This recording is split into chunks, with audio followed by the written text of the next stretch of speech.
Yeah, Mike, this bylaw has been in place since 1971, and for the last 17 years, Coolwant says that he's had pigeons, homing pigeons, that he's taken care of for in different homes in the district. But he says that 3 years ago, things changed. He moved to a new home, bought the house, and his next door neighbor, who is now a sitting councillor, immediately began complaining about the pigeons.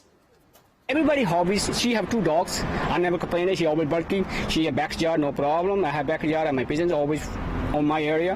So I don't know why she's complaining for.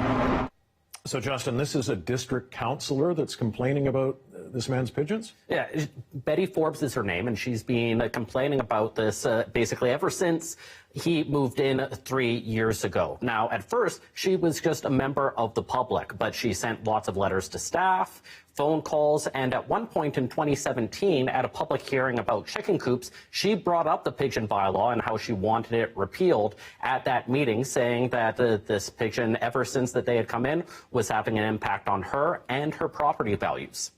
I know this isn't a popular subject, or it sounds pretty cold, but there is an impact to having coops in backyards to properties that are next door to that. I've spoken with a couple of real estate agents, and they tell me that will definitely have an effect. Now, Forbes has recused herself from the votes on this so far, declaring, of course, a conflict of interest. However, Freedom of Information documents given to CBC News show that she did email the councillor who has put forward this motion with the subject line talking about the pigeon bylaw several times before it was brought up earlier this year. Okay, so how are the rest of the council members responding? Well, last week, this went through first and second hearing, and it passed 4 votes to 2. And so if all goes according to script tonight, that would be the normal vote here as well. But at least one of the councillors who voted no a week ago says that it is a little concerning to hear this information. He didn't want to speak publicly about this new information about the councillor's emails, but says given that everything that the district has on its plate, and given that there's only one public complainant about the pigeons, it seems like a strange thing for them to focus on.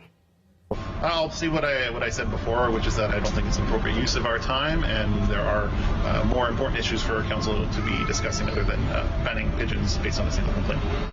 So we'll see with this new information tonight if the rest of the council agrees or not. Yes, we'll see if it takes flight. Thanks, Justin.